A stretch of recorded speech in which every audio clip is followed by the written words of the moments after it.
All right, so boom, turn me up, don't turn me down. We back at it with another video today. We got the scary truth about the Los Angeles Rams, my little bros. Hey, little bros, I would admit, for, me being the big bro of the division, I'll admit, y'all have been playing good this season. I am very proud of y'all. I gotta give y'all flowers. Really, y'all can still be undefeated. Yo, it only took one play in each of the games, the 2 games that y'all lost.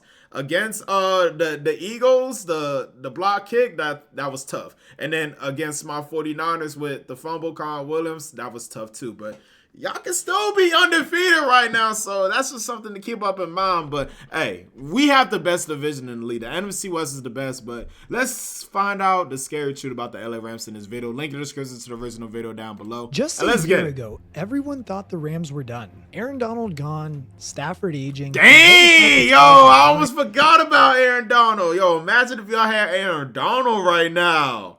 Yo, y'all defense would be obviously 10 times better than it is now. And the dynasty window wasn't closing, it was welded shut. But now, wait, could Aaron Donald just come back if he wanted to, right? And just play for y'all? Aren't rebuilding, they're terrorizing the Aaron entire Donald. NFL. They have the MVP frontrunner, hands down the most dangerous passing attack in the league, in a defense that's overwhelming teams with raw violence and sheer speed. This isn't a revival, it's a warning shot. Because of all of those things and everything we're gonna go over in today's video is exactly why the LA Rams are the scariest team in the entire NFL. I can agree with that. Y'all definitely in the top 3. Right, K-Rich Crew, I ain't gonna say y'all scary. I will never say, oh, I'm scared of the LA Rams. That will never come out of my mouth. And if it do, that's AI. But I will say y'all are a phenomenal team.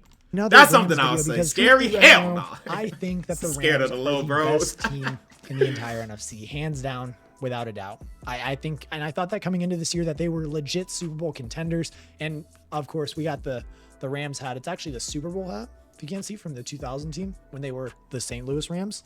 But got this hat. This one, actually, I know I got this one off of PacSun. So I know if you need to go there, I don't even know if they still have it because it was like a limited run, but check it out. It's got like the name or the year of the Super Bowl on the back. It's dope. It's a dope classic hat, like the throwback hat. Love this one. But obviously, before we jump into anything, make sure you guys like, comment, and subscribe. As always, appreciate all the support. Subscribe to his channel. It's going to be in the description. And again, make sure you guys are in our Discord. Follow me on the Instagram and all of that stuff because I want to make sure that we're still building the community over here and just continuing to get you guys as much football content as you want to see this year. And again, if you have any video suggestions, throw them in the comments. 49ers! Yo, everybody spam them and tell them to do 49ers, man. Come on. How you going to do the nephews? You going to do the little bros? And you forget about the big bros. Like, what we doing here? You cook up your video. Yo, where's our opportunity at? Post the comment up next to me or something. But we haven't made any videos from anybody because nobody's been dropping any ideas. We've gotten like 1 or 2, and I did make one video.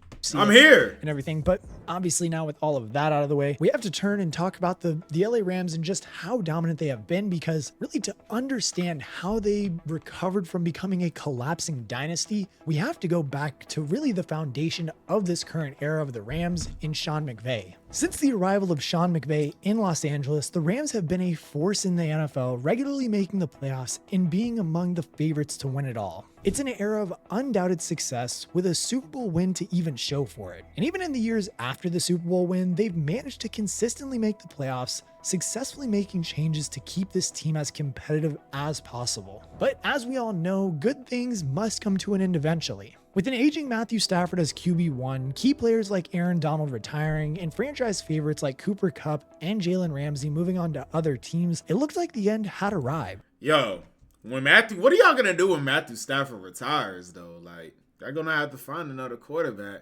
Y'all can't be like the big bros to just magically appearing with the last pick of the NFL draft for Brock Purdy. Y'all gonna have to find that successor for when Matthew Stafford retires. Y'all gotta have to have a replacement. So shoot, y'all got like what, a couple more years left with Matthew Stafford. I'm just saying. Except it hadn't. General Manager Les Snead displayed a masterclass of roster management, and 11 weeks into the 2025 season, the LA Rams appear to be right back atop the NFL. Obviously, hands down, one of the key aspects of this Rams team has to be the offense, and of course has been Matthew Stafford, who at age 37 is playing some of the best football of his career, which is saying something about I agree with that. The Rams acquiring Stafford has been easily one of the best trades in NFL history, as the former Detroit Lion led the LA Rams to Super Bowl glory in his first season with the team. But entering this 2025 season, there were Super Bowl glory in his first season. That was supposed to be my 49ers moment. We were supposed to be in that Super Bowl. If it was because of names I ain't even finna say because they're going to get me mad, but with the team. But entering this 2025 season, there were perhaps some justifiable questions surrounding his age and how long before the Rams would have to start looking toward the future. Thankfully for Rams fans though, Stafford hasn't slowed down at all, and really you could argue that, well, besides him playing even better now that he's a little bit older, he's bringing that 16 years of just NFL experience to the table, and it's making all the difference for the Rams and Matthew Stafford himself. With his high footballing IQ, Stafford always seems to make the right decision and can manipulate defenses with absolute ease. His many no-look passes are the perfect example of that confidence too. In 2025, Stafford no-look pass me tough. Fire, racking up a league-leading 27 touchdowns to just 2 interceptions. He also has the 3rd best passer rating in the league and 2nd among quarterbacks who have played every single game. Stafford has once again been the perfect vehicle for implementing McVay's system, and his high footballing IQ is a match made in heaven for a football brain like McVay's, with the pair outsmarting every team they go up against. So the way Matthew Stafford playing, would y'all say, comment down below, would y'all say that he could be winning MVP this season? Yes or no in the comments. Complete accuracy and I feel like he's been playing good enough for an MVP. Where Stafford is ripping defenses apart with absolute ease. And really, this is a core component of why Stafford's tenure in LA has been such a success, and the output could well be another Super Bowl this year. And if he keeps playing this well, it's gonna be that result. Of course, his abilities also open up things for the run game, and vice versa, with the quality of Kyron Williams and Blake Corum doing the same for Stafford, opening up play-action situations which Stafford is elite at exploiting. This versatility gives McVay so many different points of attack to utilize, culminating a 27.2 points per game effort, which ranks 2nd best in the NFL. And really, to that point too, it kind of brings us to what we need to talk about on this team and just really in the NFL, is why Matthew Stafford is a top contender and really should be the favorite for the MVP right now. With the stat line that Matthew Stafford is putting together and the teams that they're beating every single week and just how good the Rams look right now, really there are very few players who come close to challenging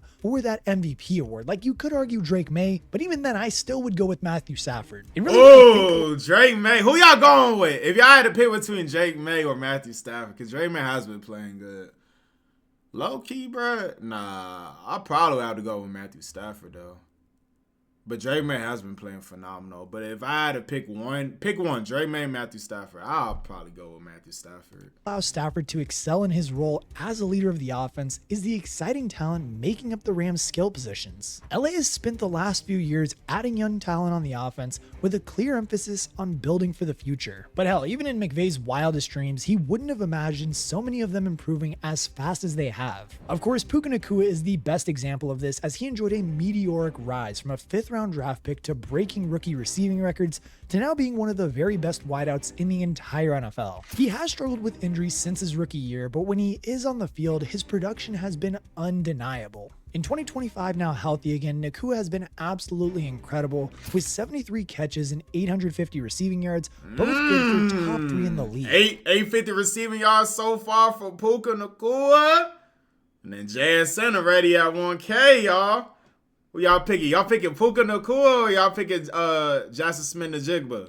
Even with franchise Who's better? Cooper Kupp on the roster in 2023 and 2024, Nacua seamlessly stepped into the role as the go-to guy for Stafford, offering a safe pair of hands, but also with the ability to make big plays downfield. The dude definitely is a complete package as a receiver, winning so many different ways. Nacua is exactly the kind of receiver that flourishes in this McVay system as well, especially with a quarterback like Stafford under center. And yes, while some might argue that Nacua needs to stay healthy and get more games under his belt, there is definitely an argument to be made that he still is the best receiver in the league right now. But I think what is particularly scary for I the want to rest say of the NFL best. is who came in to team up with Nakua over this But he's one of offseason. the good As we all know, players, Devontae receivers Adams did in the join the league. team in free agency, coming in after a few down years in Vegas and New York, but he has now reinvented himself again in LA, proving that he still is an elite receiver. Yeah, Devontae Adams been having a good season. I'll give it to him. He has, because when he was with the Jets and you know what I'm saying, it was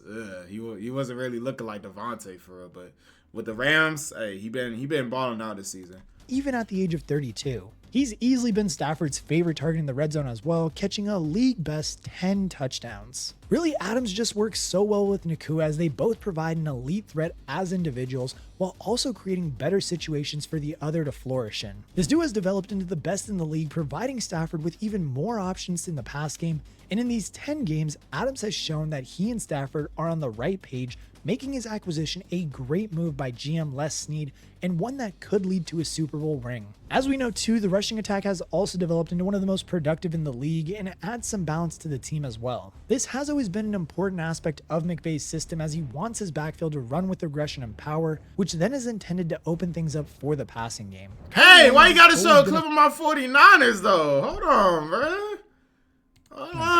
Which then is intended to open things up for the passing game. Dang, Malik, how you missed that tackle though? It's all good. You're gonna get him next time.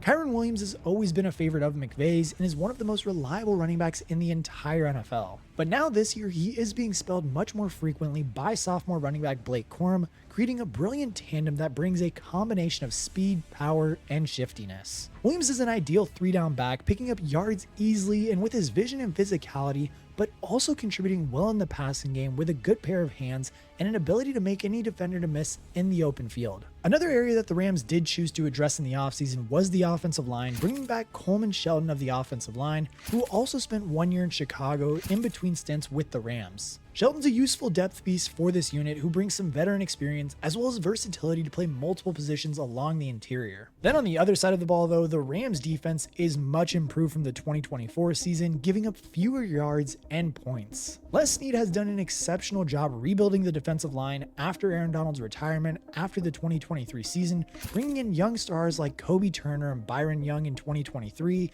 and Jared Verse and Braden Fisk in the 2024 draft. Verse in particular has been a breakout star, putting together a Defensive Rookie of the Year campaign in 2024 and continuing to build on these performances into 2025. He has 4 sacks and 3 forced fumbles on the year so far, and together with his edge rushing counterpart Byron Young, the Rams have a really exciting young partnership that offenses have to deal with. Young is easily and undeniably a star in the making, which is particularly exciting when you consider that the same can be said for all of the guys like Jared Verse, Kobe Turner, and Braden Fisk as well. They have all had brilliant starts to their career and will benefit greatly from being able to continue to grow together, and especially as the man calling the shots, Chris Shula, is a clearly very smart defensive-minded coach. I mean, even look at Sam Darnold in the Seattle offense. They were looking completely lost out there in week 11. It definitely is. I mean, it probably has something to do with it, but let's be for real, bro. When the Vikings played against the Rams last year in the playoffs, Sam Darnold was seeing goals too, bro. He was seeing goals bro. This man saying, I feel like it's just Sam Darnold going against the Rams. I don't know what it is, but obviously, you know, shout out to the defensive coordinator. But it's just Sam Darnold against the Rams. There's just something about that that's not sitting right with me. I feel like the Rams are like his kryptonite or something. Like he's just scared to go against y'all. I don't know why. It's like y'all put something on Sam. In the Seattle offense, they were looking completely some type of dark magic is on Sam when he goes against the Rams. It definitely is the front unit that is the heart and soul of this Rams defense, and their philosophy under Shula has been to generate pressure to create chances for the rest of the defense to make plays. Having threats like Verse and Young on the edge allow for the Rams to not have to rely on blitzes very often, but still get pressure. And as things stand too, it's working as they currently rank inside the top 10 with 27 sacks, while also ranking second in the NFL with 10 turnovers. Truly, if the Rams do have ambitions of a Super Bowl run, this front 5 is going to be a big part of putting them in positions to win those games. And if history is anything to go by, a team with a defense that gets pressure and turnovers typically has success in the playoffs and Super Bowl. That's a fact. I mean, you only have to look to That's a last fact. season and look at the Eagles as an example. I really do think, though, that the Rams secondary is probably the biggest question mark for this team heading into this season, but so far they have held up nicely. Waiver wire additions in Emmanuel Forbes.